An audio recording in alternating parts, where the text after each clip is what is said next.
இயக்கத்தில் பாலா நடிப்பில் உருவான காந்தி கண்ணாடி திரைப்படம் கடந்த செப்டம்பர் 5ஆம் தேதி வெளியானது. ஈவென்ட் மேனேஜராக இருக்கும் பாலா ஒரு 60வது வருட கல்யாண நிகழ்ச்சியை நடத்துகிறார். அந்த நிகழ்ச்சியில் நடக்கும் எமோஷனல் டிராமா தான் காந்தி கண்ணாடி என கூறப்படுகிறது.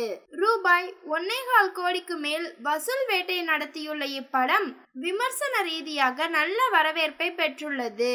ஈரோடு மாவட்டம் திடலில் உள்ள திரையரங்கில் ஆதரவற்ற முதியோர்களுக்காக சிறப்பு காட்சிக்கு ஏற்பாடு செய்யப்பட்டது. அங்கு சென்று பாலா ஆதரவற்ற முதியோர்களுடன் சேர்ந்து படம் பார்த்தார். அப்போது பேசிய பாலா, நான் சம்பாதிப்பது மக்களுக்காகத்தான். கடைசி வரை இப்படி செய்ய வேண்டும் என நினைக்கிறேன். கல்யாணம் குறித்து தற்போது எனக்கு எந்த ஐடியாவும் இல்லை. கடந்த 5 வருடமாக என்னையும் மதித்து மக்கள் கோரிக்கை மனுக்கள் அளித்து வருகிறார்கள். மனுக்கள் அளிக்கும் மக்களுக்காக ஓடிக்கொண்டிருக்கிறேன் என்பதால் தற்போது திருமணம் செய்யும் எண்ணம் இல்லை என்று தெரிவித்துள்ளார்.